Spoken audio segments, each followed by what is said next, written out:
नमस्कार, स्वागत है आप सभी का हिस्ट्री 360 चैनल में। मैं रवि कुलरिया, हिस्ट्री लेक्चर राजस्थान से।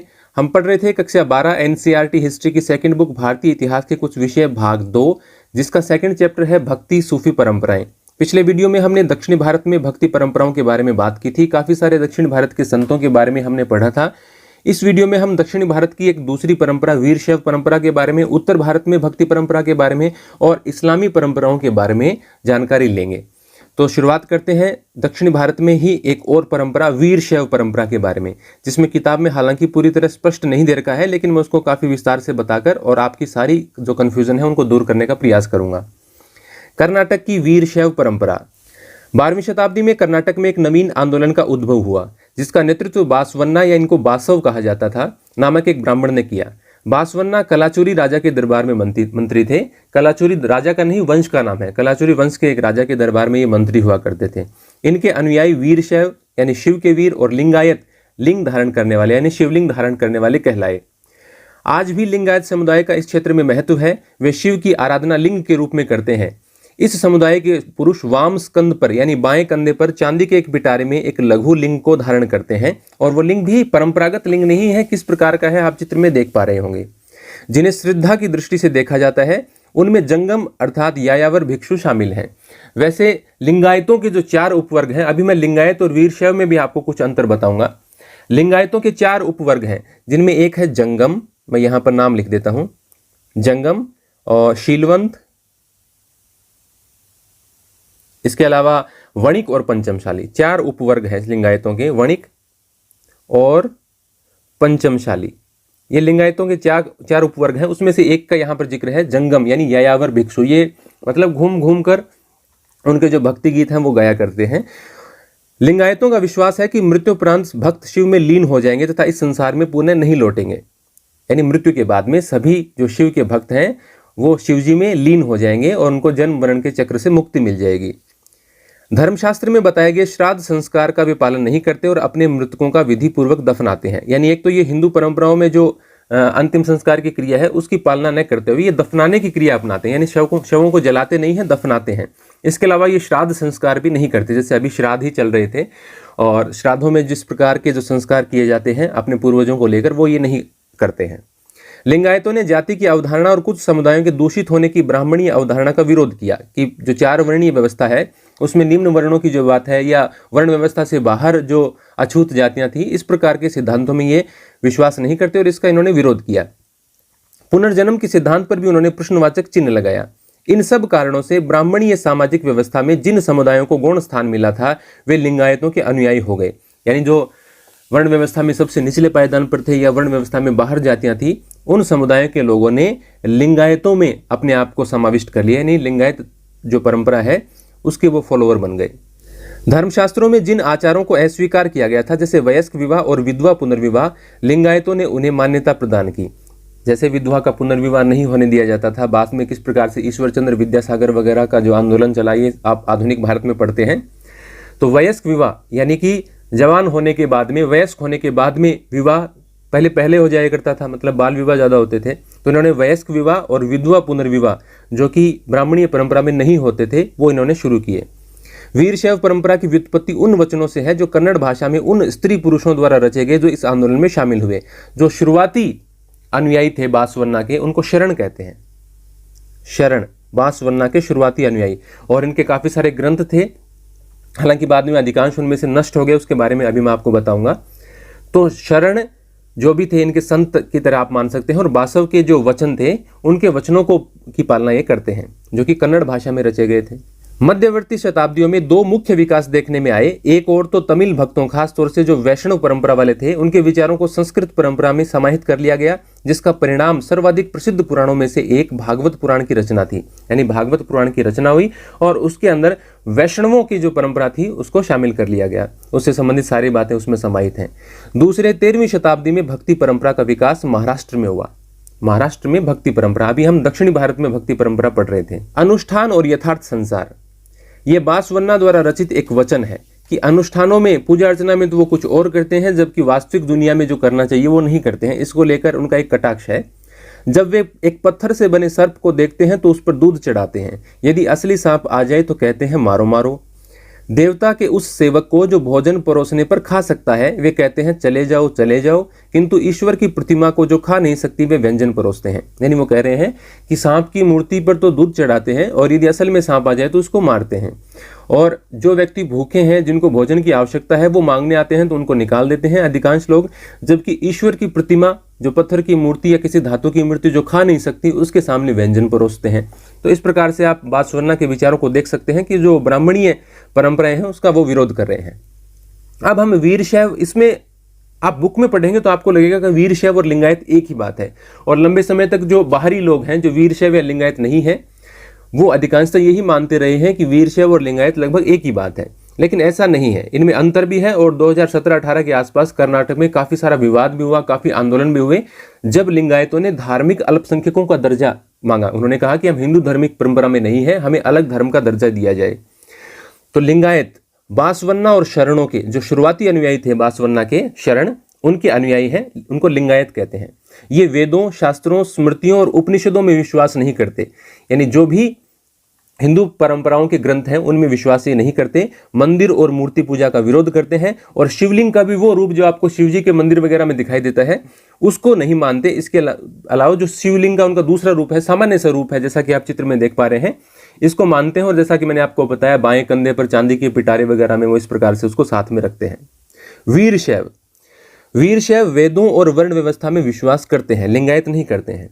ये शिव के तो फॉलोअर दोनों ही हैं, लेकिन ये पंच आचार्य और उनके द्वारा स्थापित 5 पीठों में आस्था रखते हैं। वीरशैव वो 5 पीठ कौन सी हैं और वो पंच आचार्य कौन से हैं मैंने लिखा है। हालांकि कक्षा 12 में आपको इस प्रकार के कोई प्रश्न नहीं पूछे जाएंगे, लेकिन आपको थोड़ा सा आइडिया होना चाहिए कि वीरशैव और लिंगायत सेम नहीं है।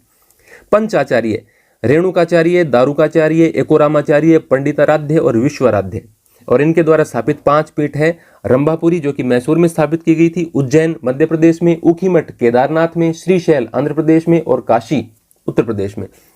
तो इसलिए इनकी 5 पीठ है और ये इनके 5 आचार्य हैं, इनमें ये विश्वास रखते हैं। तो ये मिक्सअप कैसे हुए? देखिए, बिजाला नाम के एक राजा थे, बिजाला, कर्नाटक में।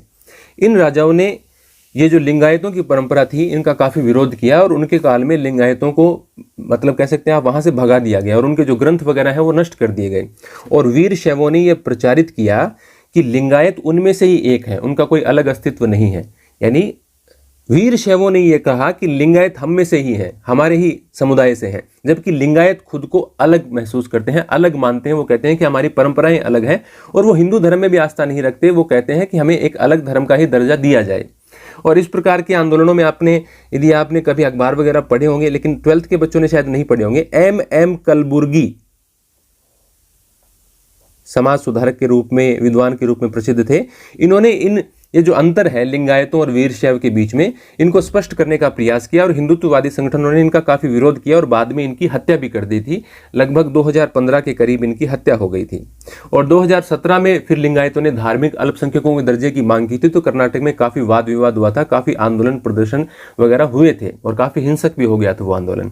तो कहने का मेरा मतलब ये है कि लिंगायत जो है वो अपने आप को वीरशैवों से बिल्कुल भिन्न मानते हैं, और उनकी जो परंपराएं हैं वो भी बिल्कुल भिन्न हैं। एक ही उनमें जो देखने को मिलता है कि वो शिव के भक्त हैं, और वैसे लगभग दोनों ही बासवन्ना के अनुयायी माने जाते हैं, लेकिन बासवन्ना और उनके शरणों के द्वारा रचित मूल ग्रंथ हैं वो लगभग नष्ट हो गए थे। तो इसके कारण उनका जो मूल साहित्य है वो उपलब्ध नहीं हो पाता है, जिसके बाद में वीरशैवों ने प्रचारित करना शुरू कर दिया कि लिंगायत उनमें से ही कुछ लोग हैं, उनका ही एक समुदाय का ही अंग है, जबकि लिंगायत अपने आप को अलग मानते हैं। तो ये कुछ बातें थी जो स्पष्ट रूप से अपनी किताब में नहीं लिखी गई थी, और वो मैंने आपको बताने का प्रयास किया। अब आगे बढ़ते हैं। उत्तरी भारत में धार्मिक उफान। इसी काल में उत्तरी भारत में विष्णु और शिव जैसे देवताओं की उपासना मंदिरों में की जाती थी, जिन्हें शासकों की सहायता से निर्मित किया जाता था। ये जो मंदिर है वो राजा वगैरह बनवाते थे। किंतु इतिहासकारों को अलवार और नैनार संतों की रचनाओं जैसा कोई ग्रंथ 14वीं शताब्दी तक उत्तरी भारत से प्राप्त नहीं हुआ। इस भिन्नता की क्या वजह हो सकती है, इसके बारे में नीचे चर्चा है। जो विष्णु और शिव के भक्त, जैसे आपने विष्णु के वाले अलवार और जो शिव भक्त थे उनको नैनार कहते थे दक्षिण में, पिछले वीडियो में हमने पढ़ा था। उनकी जो कितनी सारी रचनाओं के बारे में हमने बात की थी पिछले वीडियो में, वैसी प्रसिद्ध रचनाएं हमें उत्तर भारत में देखने को नहीं मिलती लगभग 14वीं शताब्दी तक। इसका कारण क्या है? कुछ इतिहासकारों का मत है कि उत्तरी भारत में वह काल था जब अनेक राजपूत राज्यों का उद्भव हुआ। इन सभी राज्यों में ब्राह्मणों का महत्वपूर्ण स्थान था और वे ऐहिक तथा अनुष्ठानिक दोनों ही कार्य करते थे। यानी इस लोक के को अच्छा बनाने के लिए भी वो कई प्रकार के काम करते थे, कई प्रकार के यज्ञ वगैरह करवाते थे और भी कई प्रकार के अनुष्ठान, यज्ञ या मंत्रोच्चार वगैरह करवा के कई प्रकार के अनुष्ठान वो संपन्न करवाते थे। इनकी इस प्रभु सत्ता को सीधे चुनौती का प्रयास शायद ही किसी ने किया। यानी इनका कहने का यह मतलब है कि उत्तरी भारत में यह वह काल था जब राजपूतों का अधिकांश जगह शासन था और ब्राह्मणों और पुरोहितों को उनके दरबारों में महत्वपूर्ण स्थान था। तो उस दौरान किसी की ये हिम्मत नहीं हुई कि बड़े स्तर पर ब्राह्मणीय परंपराओं का विरोध कर सकें और इसीलिए हमें ऐसे ग्रंथ जो दक्षिण भारत में रचे गए वैसे उत्तर भारत में 14वीं शताब्दी तक दिखाई नहीं देते।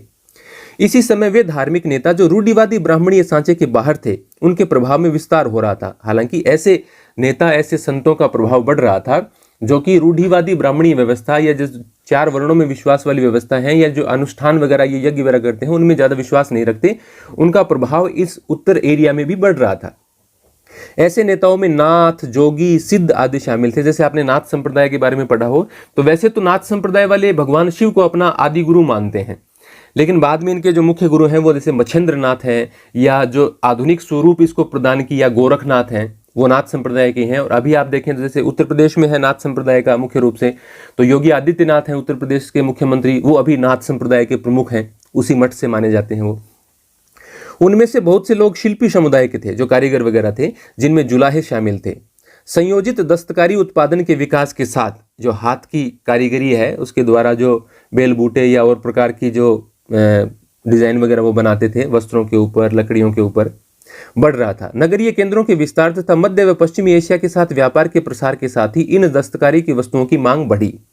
अनेक नवीन धार्मिक नेताओं ने वेदों की सत्ता को चुनौती दी और अपने विचार आम लोगों की भाषा में सामने रखे। जैसे हमने दक्षिण भारत में भी देखा कि जो दक्षिण भारतीय संत हैं उन्होंने जो सामान्य भाषाएं थी, जो आम लोग बोलते थे, जो क्षेत्रीय भाषाएं थी, उनमें वो साहित्य रचा, उनमें अपनी कविताएं रची। समय के साथ ये भाषाएं उस रूप में विकसित हुई जिस तरह आज प्रयोग में लाई जाती हैं। वो भाषाएं आज जो इन इलाकों में प्रयोग में ले जाते हैं उसमें विकसित हो गई। अपनी लोकप्रियता के बावजूद नवीन धार्मिक नेता विशिष्ट शासक वर्ग का प्रश्रय हासिल करने की स्थिति में नहीं थे। जिस प्रकार से ब्राह्मणों को राजाओं का आश्रय हासिल था, उस प्रकार से ये जो नए संत हैं उत्तर भारत में, इनको राजाओं का आश्रय हासिल नहीं था।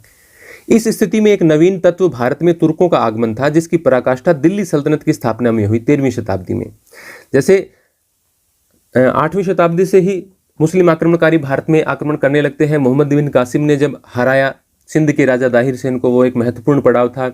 उसके बाद में भी जैसे महमूद गजनवी आते हैं, मोहम्मद गोरी आते हैं, और इसका जो चरम बिंदु है वो 1206 में आता है जब कुतुबुद्दीन ऐबक ने दिल्ली सल्तनत की स्थापना की और गुलाम वंश की वो स्थापना कर देते हैं। गुलामों के बाद में खिलजी, तुगलक, सैयद और लोदी वंश आते हैं और 1526 में जब इब्राहिम लोदी को बाबर हरा देते हैं तो मुगल वंश की स्थापना होती है।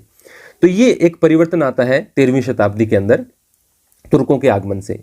सल्तनत की स्थापना से राजपूत राज्यों का और उनसे जुड़े ब्राह्मणों का प्राभव हुआ। यानी जो उत्तर भारत में राजपूतों के राज्य थे उनका धीरे धीरे, हालांकि वो बड़े इलाके में अब भी राजा बने हुए हैं, लेकिन उनका वैसा प्रभाव नहीं रह गया है और उसके कारण ब्राह्मणों के प्रभाव में भी कमी आई।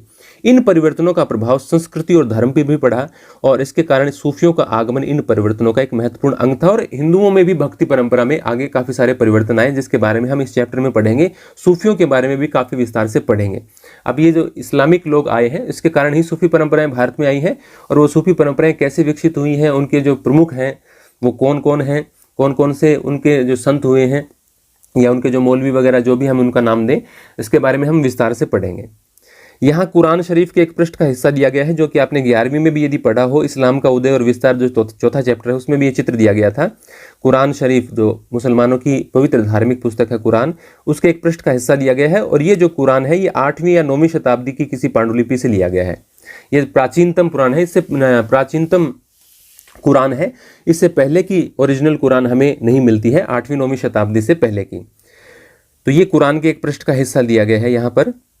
फिर यहाँ पर दिया गया है, अब देखिए इस्लामी परंपराएं यहाँ से शुरू होती हैं। दुशाले के नए ताने बाने, इस्लामी परंपराएं। अब ये दुशाले के नए ताने बाने तो क्यों लिखा है, जैसे आप कोई भी दुशाला ओढ़ने के लिए शॉल वगैरह की तरह आप मान सकते हैं कि कोई भी कपड़ा है उसमें अलग अलग प्रकार के धागे हैं, अलग अलग रंगों के धागे हैं। उनमें से अब कुछ नए धागे आते हैं इस्लामी परंपराओं के रूप में। पहले हिंदू परंपराओं में अलग अलग, जैसे आपने शैव देखे, वैष्णव देखे, या उससे पहले जैन देखे, बौद्ध देखे, तो इसमें एक नई परंपरा, इस्लामी परंपराएं शुरू हो रही हैं। तो इसलिए कहा गया है कि दुशाले के नए ताने बाने, यानी कुछ नए धागे इस दुशाले में जुड़ रहे हैं।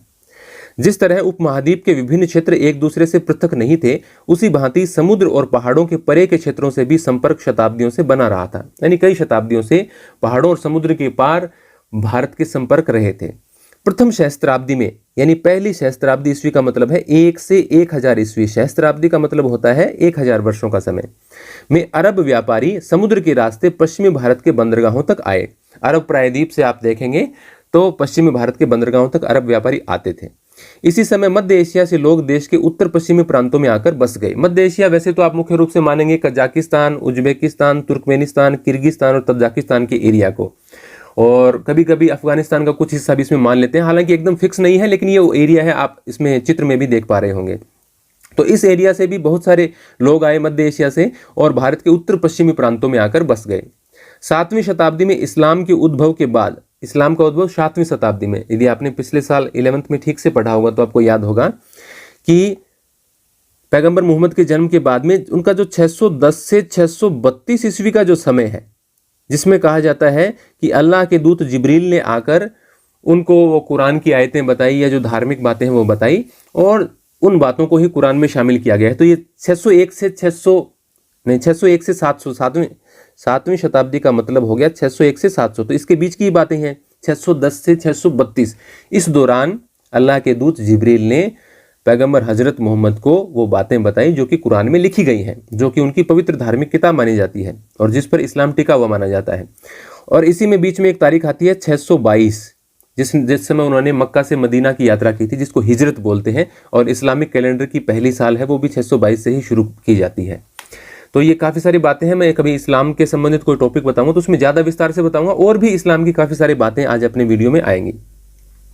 तो 7वीं शताब्दी में इस्लाम के उद्भव के बाद ये क्षेत्र उस संसार का हिस्सा बन गए जिसे अक्सर इस्लामी विश्व कहा जाता है। ये जो मध्य एशिया के क्षेत्र हैं या जो अरब प्रायद्वीप है, ये धीरे धीरे, जैसे कैसे इस्लामिक साम्राज्य फैला वो भी एक बड़ी कहानी है। शुरुआत उसकी मक्का मदीना से होती है, लेकिन वो किस प्रकार से फैल जाता है एक बड़े एरिया में, उसका तो काफ़ी लंबा प्रोसेस हो जाएगा यदि मैं बताना शुरू करूँगा। लेकिन ये जो यहाँ पर इस्लाम का प्रभाव बढ़ जाता है उसको इस्लामी विश्व हम कह सकते हैं।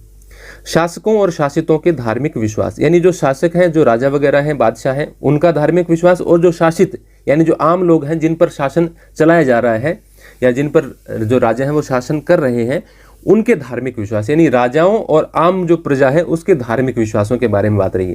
क्योंकि ये जरूरी नहीं है कि जो राजा का धर्म है वही जनता का धर्म हो। तुर्कों के आने के बाद में भारत में जैसे गुलाम खिलजी, तुगलक, सैयद लोदी या फिर मुगल वंश की स्थापना होती है, तब भी भारत की जो बहुसंख्यक जनता है वो हिंदू है। तो शासक का धर्म अलग है, जनता का धर्म अधिकांशतः अलग है। उससे संबंधित कुछ बातें आएंगी यहाँ पर। इन संपर्कों को समझने की एक धुरी यह है कि विशिष्ट शासक वर्ग के धर्म पर दृष्टि डाली जाए। शासकों का धर्म क्या है? 711 ईस्वी में मोहम्मद बिन कासिम नाम के एक अरब सेनापति ने सिंध को विजित कर लिया और उसे खलीफा के क्षेत्र में शामिल कर लिया।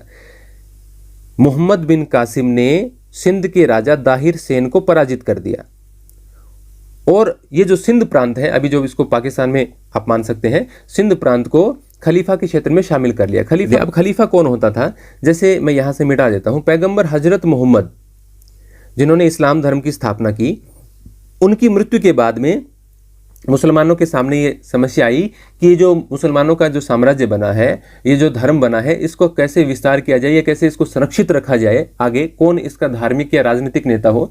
तो उसके लिए उन्होंने एक पद बनाया खलीफा का, जो कि पूरी दुनिया के मुसलमानों का धार्मिक और राजनीतिक नेता माना जाता था। हालांकि बाद में ये सिर्फ सुन्नियों के नेता बन के रह गए। शिया सुन्नी में भी कैसे परिवर्तन आए मैं थोड़ा थोड़ा आपको बता देता हूँ। पैगंबर हजरत मोहम्मद की मृत्यु के बाद में उन्होंने एक व्यक्ति को खलीफा चुना। पहले खलीफा थे अबू बकर, इनको खलीफा चुना गया। और यहाँ से विवाद की भी शुरुआत होती है, क्योंकि एक थे हजरत अली जो कि पैगंबर मोहम्मद के चचेरे भाई भी थे और उनके दामाद भी थे। तो एक बार पैगंबर मोहम्मद ने अंतिम हज यात्रा, जो मक्का की उन्होंने यात्रा की, तो वहाँ से मदीना लौटते समय रास्ते में गदीर का मैदान आता है, गदीर के मैदान में उन्होंने जो काफिले में लोग थे उन सबको इंतजार किया सबके इकट्ठा होने का, और वहां पर उन्होंने हजरत अली के लिए ये कहा गया कि जिस जिसका मैं मौला हूं उसके अली, ये अली मौला है, यानी जो हजरत अली हैं उनके जो मुझे अपना मौला मानते हैं उनको अली को भी अपना मौला मानना चाहिए। तो अली के समर्थकों ने ये कहा कि पैगंबर हजरत मोहम्मद का ये जो कथन है जो उन्होंने गदीर के मैदान में कहा, ये उत्तराधिकार की घोषणा है कि मेरे बाद में उत्तराधिकारी कौन बनेंगे, हजरत अली। लेकिन जो अली के समर्थक नहीं थे उन्होंने कहा कि ये कोई उत्तराधिकार की घोषणा नहीं है, और उन्होंने अली को खलीफा नहीं बनने दिया और अबू बकर को खलीफा बना दिया। अबू बकर के बाद में दूसरा खलीफा बनते हैं उमर, जिनके काल में इस्लामिक कैलेंडर की शुरुआत होती है। फिर तीसरे खलीफा बनते हैं उस्मान, या इनको उथमान कहते हैं, ये तीसरे खलीफा बनते हैं। फिर चौथे खलीफा के रूप में अली का नंबर आता है। फिर इनकी मुआविया के साथ लड़ाई होती है जो दमिश्क के गवर्नर है, और फिर मुआविया खुद खलीफा बन जाते हैं, पांचवें खलीफा, और उमैयद वंश की स्थापना होती है। फिर आयशा की जो ऊंट की लड़ाई है, काफ़ी विस्तार से, इतनी जो 12th में तो बिल्कुल भी काम नहीं आएगी, और जो बाकी प्रतियोगी परीक्षाओं के विद्यार्थी यदि इस वीडियो को देख रहे हैं तो उनके लिए मैं अलग से इस्लाम पर एक बना दूंगा जो कि काफ़ी विस्तार से होगा और आपको सब कुछ समझ में आ जाएगा। तो यहीं से जो फिर शिया सुन्नी, आप समझ लीजिए कि शिया सुन्नी क्या है। जो अली के समर्थक थे, अली की मृत्यु के बाद में जो अली के समर्थक थे वो शिया कहलाए। शियाए अली, जो अली के चाहने वाले थे उनको शिया कहा गया। और जो खलीफाओं के समर्थन में थे, जो बाकी खलीफा बने उमैयद वंश के या बाद में अब्बासी वंश के, उनके समर्थन में रहे, उनको सुन्नी कहा गया। तो ये शिया और सुन्नी का विवाद था कि अली को खलीफा नहीं बनाया गया शुरुआत में, या बाद में उनके पुत्रों के साथ किस प्रकार से व्यवहार हुआ, करबला की जो शहादत है, काफ़ी सारी बातें हैं। लेकिन ये इस प्रकार से शिया और सुन्नी में अंतर है। जो अली और उनके बेटों के समर्थक हैं वो शिया कहलाए, और जो बाकी खलीफा बनते रहे उनके समर्थक बने रहे उनको सुन्नी कहा गया। तो ये शिया और सुन्नी में इस्लाम दो मुख्य इनके समुदाय हैं। बाद में लगभग 13वीं शताब्दी ईस्वी में तुर्क और अफगानों ने दिल्ली सल्तनत की नींव रखी। 13वीं शताब्दी में जैसे मैंने बताया कि 1206 ईस्वी में कुतुबुद्दीन ऐबक ने गुलाम वंश की स्थापना की। समय के साथ दक्कन और अन्य भागों में भी सल्तनत की सीमा का प्रसार हुआ। दक्कन दक्षिणी भारत में या थोड़ा सा पश्चिमी हिस्से में भी मान सकते हैं, दक्कन का पठार है, उस इलाके के लिए कहा जाता है। और अन्य भागों में भी सल्तनत की सीमा का प्रसार हुआ। बहुत से क्षेत्रों में इस्लाम शासकों का स्वीकृत धर्म था, यानी शासकों का धर्म क्या है, इस्लाम। यह स्थिति 16वीं शताब्दी में मुगल सल्तनत की स्थापना के साथ भी बरकरार रही। 18वीं शताब्दी में जो क्षेत्रीय राज्य उभर कर आए उनमें से कई राज्यों के शासक भी इस्लाम धर्म को मानने वाले थे। जैसे टॉपिक का नाम है ना शासकों के धार्मिक विश्वास या शासितों के, तो शासक के धार्मिक विश्वास के बारे में बात हो रही है कि 1206 में जब दिल्ली सल्तनत की स्थापना होती है तो गुलाम वंश में कुतुबुद्दीन ऐबक शुरुआत करते हैं इस वंश की। तो चाहे गुलाम हो, खिलजी हो, तुगलक हो, सैयद हो, लोदी हो। फिर उसके बाद में 16वीं शताब्दी में 1526 में मुगल वंश की स्थापना होती है। और मुगल वंश का जब पतन हो रहा है उस दौरान भी भारत के कई इलाकों में, जैसे मैं बात बताऊँ आपको, अवध की, बंगाल की, हैदराबाद की, कर्नाटक की, मैसूर की, बहुत से ऐसे इलाके थे जहां पर शासक जो है वो मुसलमान है, यानी उनका धर्म क्या है, इस्लाम है। तो ये तो शासक का वर्ग हो गया। हालांकि कुछ ऐसे राज्य हैं, कुछ ऐसे क्षेत्र हैं जहां पर हिंदू भी शासन कर रहे हैं। सैद्धांतिक रूप से मुसलमान शासकों को उल्मा के मार्गदर्शन पर चलना होता था। उल्मा जो उनके धार्मिक गुरु होते थे एक प्रकार से, या उल्मा का अपने किताब में दिया भी गया है, आपको मैं परिभाषा ही पूरी दिखा दूंगा। उल्मा देखिए किसे कहा गया है, पीछे रह गया उल्मा के बारे में। ये देखिए, उल्मा आलिम का बहुवचन, इस्लाम धर्म के ज्ञाता थे। इस परिपाटी के संरक्षक होने के नाते वे धार्मिक, कानूनी और अध्यापन संबंधी जिम्मेदारी निभाते थे। यानी उनके धार्मिक कर्तव्य हैं, कानूनी कर्तव्य हैं और अध्यापन संबंधी, यानी वो पढ़ाते भी हैं, कुछ फैसले भी करते हैं और धार्मिक कार्य भी करते हैं या धार्मिक सलाह भी देते हैं। इनको उल्मा कहा जाता था। तो सैद्धांतिक रूप से तो ये था कि जो भी मुसलमान शासक होगा वो उल्मा के मार्गदर्शन पर चलेगा। जो भी उल्मा या इनको उलेमा कहते हैं, जो मुस्लिम धर्मोपदेशक हैं, इनके मार्गदर्शन पर चलेगा। लेकिन बहुत से शासक वो तानाशाह होते थे और वो उलेमाओं की हर बात नहीं मानते थे और अपने तरीके से शासन चलाते थे। उल्मा से ये अपेक्षा की जाती थी कि वे शासन में शरिया का अमल सुनिश्चित करवाएंगे। शरिया इस्लामिक कानून, शरिया का मतलब है इस्लामिक कानून। और ये कानून कहाँ कहाँ से बनाया गया, इसके लिए 4 बातें हैं, कुरान, हदीस, कियास और इजमा। इन सब से बातें ली गई और इस्लामिक कानून का निर्माण किया गया कि इस कानून में क्या क्या होगा भाई, कौन सा अपराध करने पर क्या दंड दिया जाएगा, महिलाओं और पुरुषों के लिए क्या नियम होंगे, तलाक कैसे होगा, विवाह कैसे होगा, इस्लामिक जो शासन है वो किस प्रकार से चलेगा, तो क्या प्रतिबंध रहेगा, किस पर छूट रहेगी, ये सब बातें शरिया में लिखी गई हैं। तो इस्लामिक कानून को शरिया कहते हैं। यहाँ देखिए मैं बता रहा हूँ, यहाँ दिया भी गया है शरिया। शरिया मुसलमान समुदाय को निर्देशित करने वाला कानून है। यह कुरान शरीफ और हदीस पर आधारित है। हदीस देखिए, आपने 11वीं की कभी किताब पढ़ी हो तो हदीस को हदीथ लिखा जाता है। ये क्या है, देखिए कुरान और हदीथ में क्या फर्क है। कई बार आप कुरान और हदीथ में दोनों ही धार्मिक पुस्तकों में आती हैं, हदीथ एक नहीं है, कई है, कुरान एक ही है।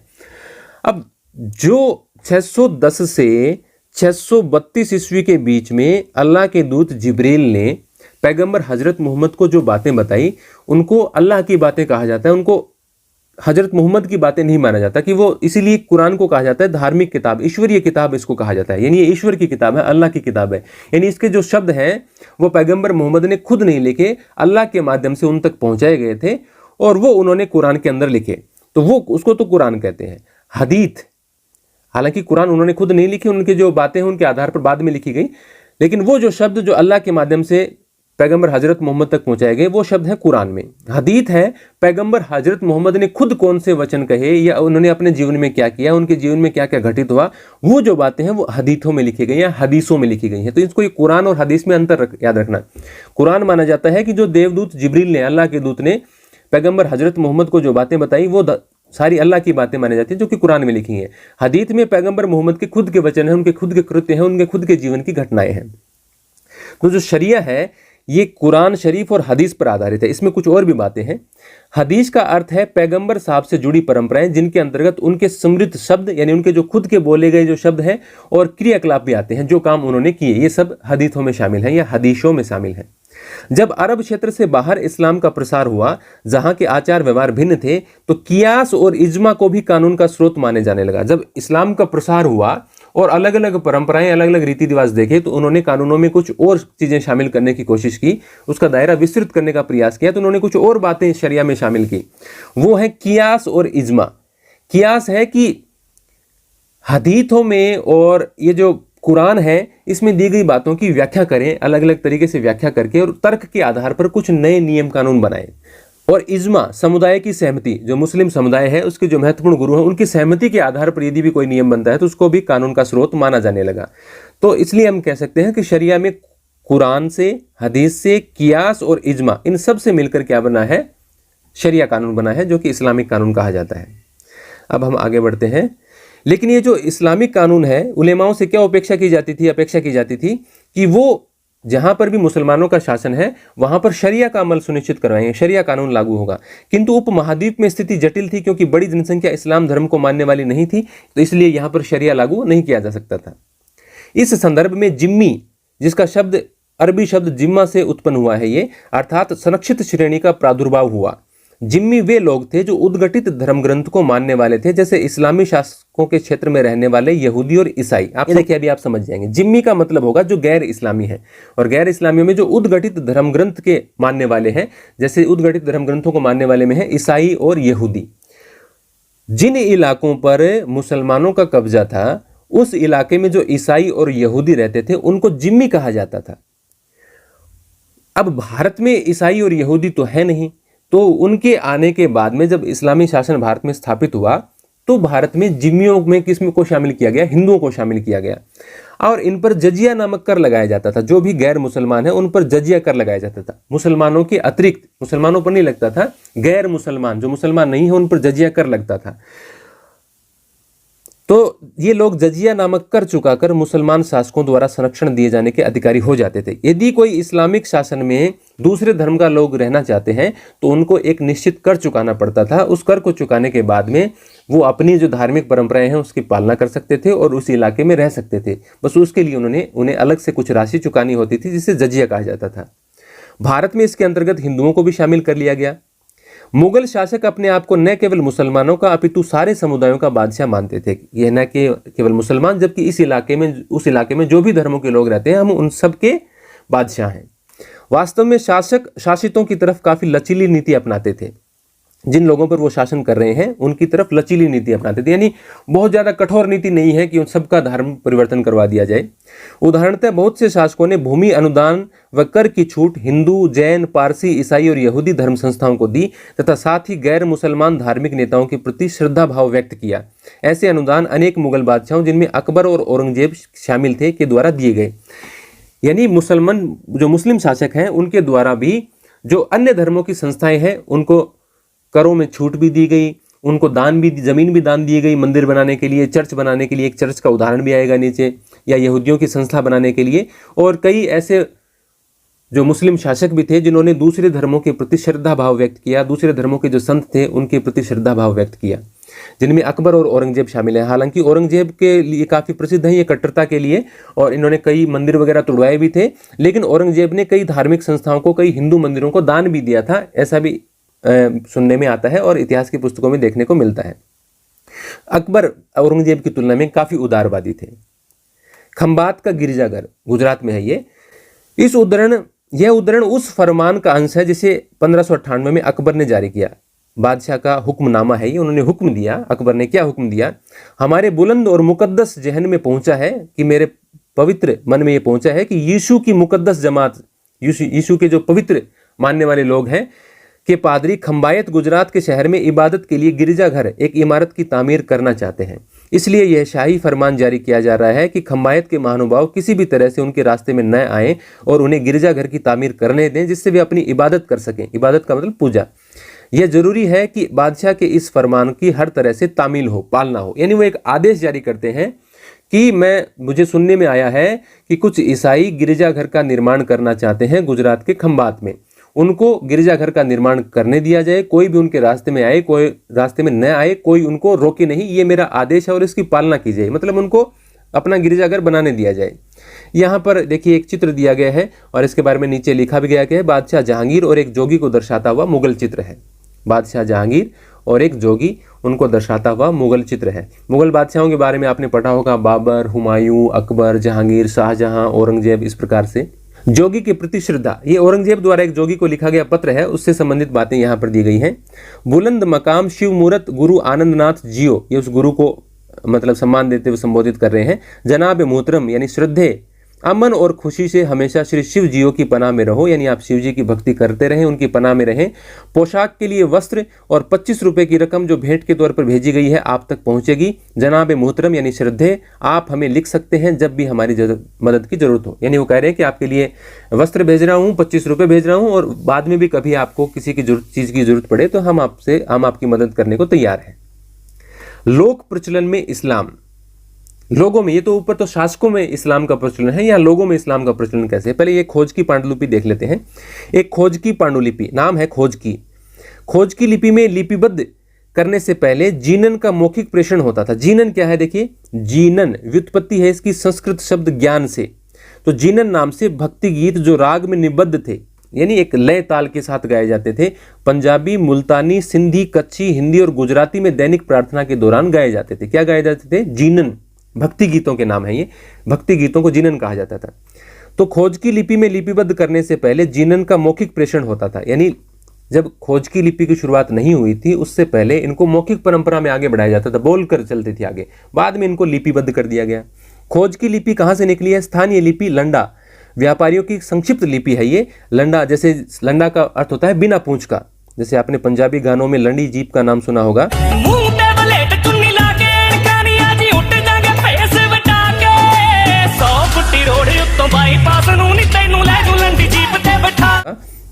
तो बिना पूछ का, तो ये एक लिपि है लंडा। और ये जो लंडा लिपि है ये शारदा लिपि से निकली है। यदि आप लिपियों का इतिहास देखें और फिर शारदा लिपि में भी आप पीछे जाएंगे तो वो ब्राह्मी से निकली है, कोई किसी से निकली है, तो लिपियों का लंबा इतिहास है।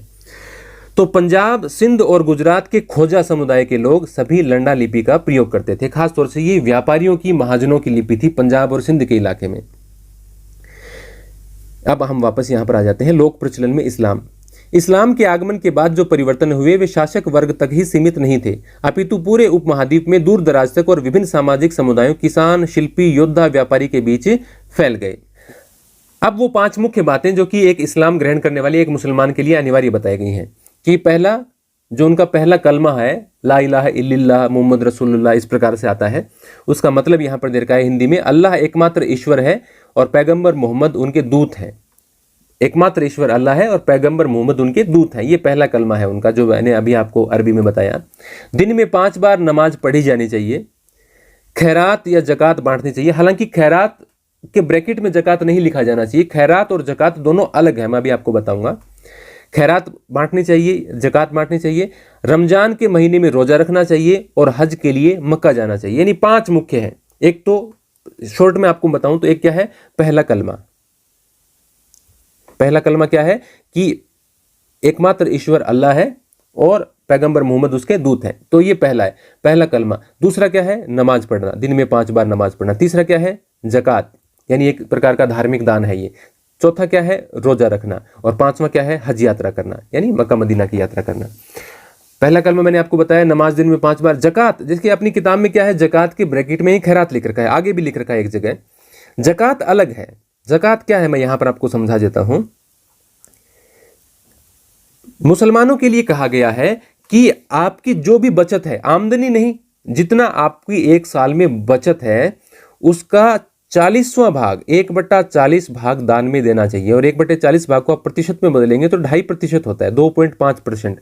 इतना आपको जरूरतमंदों को दान देना है। हालांकि इसमें भी कुछ और नियम बनाए गए हैं कि उस समय के लिए निर्धारित किया गया कि जिस व्यक्ति के पास संपत्ति के रूप में इतनी चांदी या इतना सोना है वो व्यक्ति ही दान देगा। उससे कम को वो मानते हैं कि वो दान देने के मतलब उसके खुद के पास इतनी संपत्ति नहीं है कि वो दूसरों को दान दे। तो ऐसे लोगों से कहा गया है कि आप अपने आय का 1/40 भाग यानी 2.5% है वो जरूरतमंदों को दान दें। इसके अलावा जो खैरात है वो जरूरतमंदों के लिए स्वैच्छिक दान है। ये तो 5 जो फर्ज है मुसलमान के उसमें है, जबकि जो खैरात है वो स्वैच्छिक दान है कि जरूरतमंदों को आप कभी भी कितना भी अपनी मर्जी से दान दें। एक मुसलमान जरूरतमंदों को अपनी मर्जी से कितना भी दान दे, वो खैरात है। जबकि जो 5 मुख्य फर्ज हैं इस्लाम में, उनके अनुसार ज़कात है कि 1/40 भाग आपको यानी 2.5% दान देना चाहिए।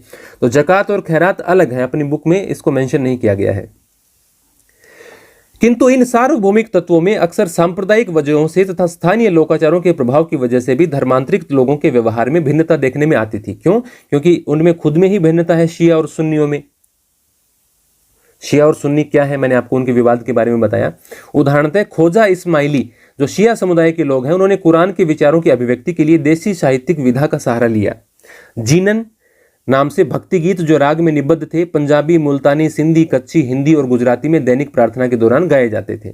इसके अलावा अरब मुसलमान व्यापारी जो मालाबार तट, केरल, आप नक्शे में भी देख पा रहे होंगे, के किनारे आकर बसे, उन्होंने न केवल स्थानीय मलयालम भाषा को अपनाया अपितु स्थानीय आचारों जैसे मातृकुलीयता और मातृगृहता को भी अपनाया।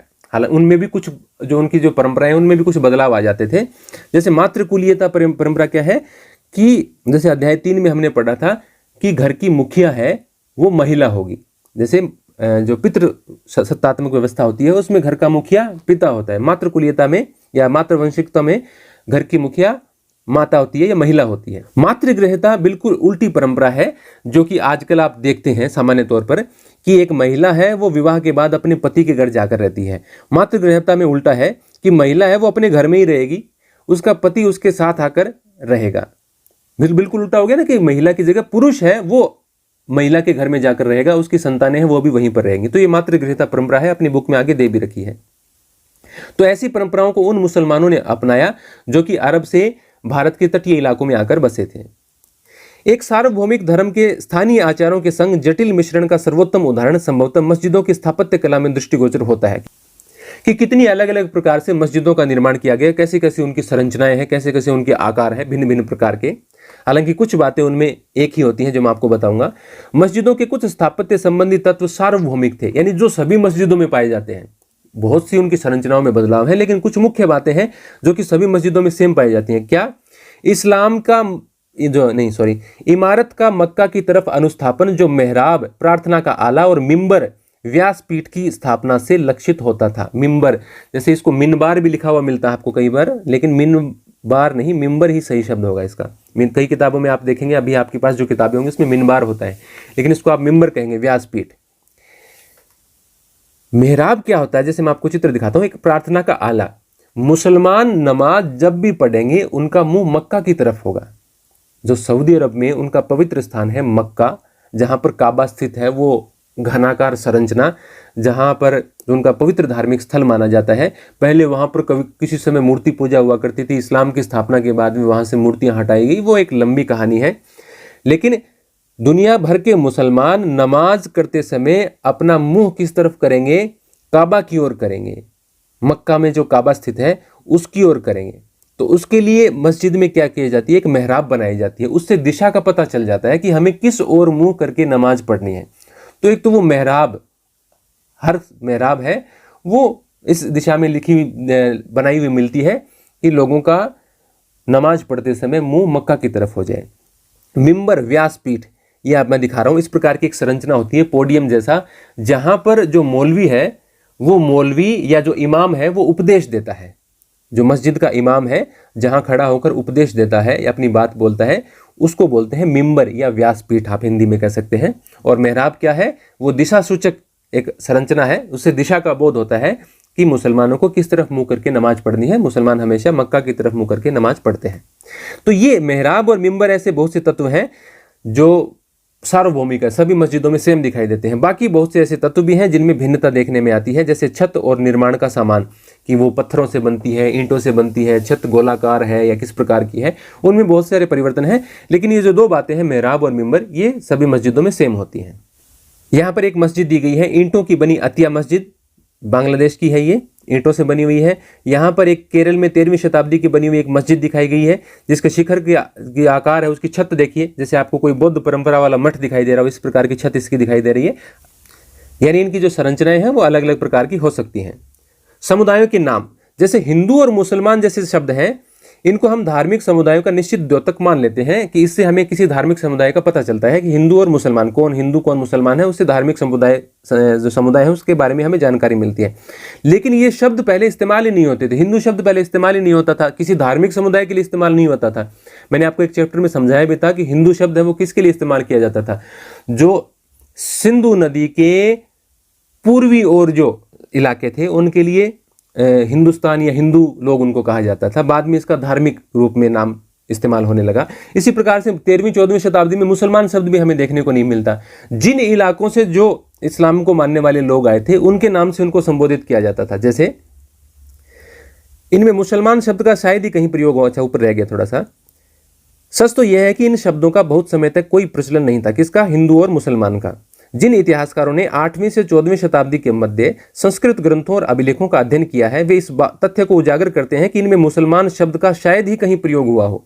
इसके विपरीत लोगों का वर्गीकरण उनके जन्म स्थान के आधार पर किया जाता था। कैसे, जो तुर्की से मुसलमान आए उनको तुरुष्क कहा गया, जो तजाकिस्तान से आए हैं उनको ताजिक कहा गया, जो फारस से आए उनको पारसिक कहा गया, और जैसे तुर्क और अफगानों को जो मध्य एशिया से जाति आई उनको शक कहा गया, या जो ग्रीक लोग भारतीय के उत्तर पश्चिम भागों में या मध्य एशिया में आकर बसे थे उनको यवन कहा गया। तो इलाके के आधार पर उनका नाम निश्चित किया जाता था। इन प्रवासी समुदायों के लिए एक अधिक सामान्य शब्द मलेच्छ था।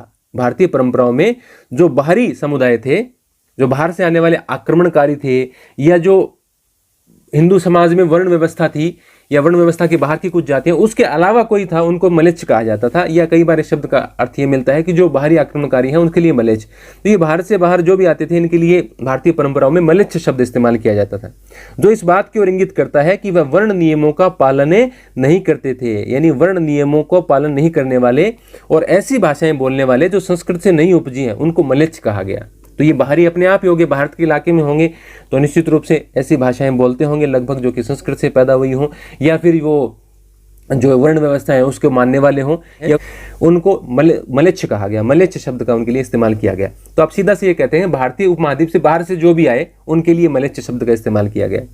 हालांकि ऐसे शब्दों में हीन भावना निहित थी, किंतु उन्हें एक ऐसे विशिष्ट मुसलमान धार्मिक समुदाय के लिए शायद ही प्रयुक्त किया जाता था जो हिंदू समुदाय के विपक्ष में हो। हालांकि सिर्फ मुसलमानों को मतलब के लिए गलत शब्द इस्तेमाल करने के लिए मलेच्छ शब्द का इस्तेमाल नहीं किया गया, ये तो सभी के लिए इस्तेमाल किया गया जो कि भारत के बाहर से थे।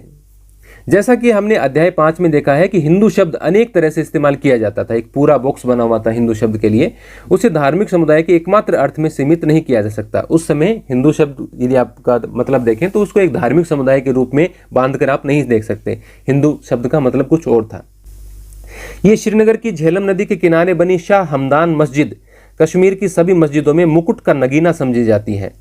इसका निर्माण, याद रखना, मुकुट का नगीना कौन सी मस्जिद, इसका निर्माण 1395 में हुआ और यह कश्मीरी लकड़ी की स्थापत्य कला का सर्वोत्तम उदाहरण है। ज्यादातर काम इसमें लकड़ी का हुआ है। इसके शिखर और नक्काशीदार छज्जे पर गौर कीजिए। ये पेपर मेशी से सजाई गई है। जो कागज को गलाकर और उससे जो बनाया जाता है उसको पेपर मेशी कला कहा जाता है। तो इसमें लकड़ी का और पेपर मेशी कला का उपयोग हुआ है। अगला है सूफी मत का विकास, जो कि काफी बड़ा टॉपिक है और मैं कोशिश करूंगा अगली एक वीडियो में इसको पूरा बना दूं। आज शुरू करूंगा तो फिर समझाने में थोड़ी सी मुझे प्रॉब्लम होती है, तो अगले वीडियो में हम सूफी मत के विकास के बारे में पढ़ेंगे, काफी विस्तार से जानने का प्रयास करेंगे। यदि आपको आज का वीडियो अच्छा लगा है, आपके लिए उपयोगी है, तो लाइक जरूर कीजिए, कमेंट जरूर कीजिए। आप हमारे टेलीग्राम चैनल को और इंस्टाग्राम पर मुझे फॉलो कर सकते हैं, उसके लिए मैं डिस्क्रिप्शन में लिंक दे दूंगा। धन्यवाद।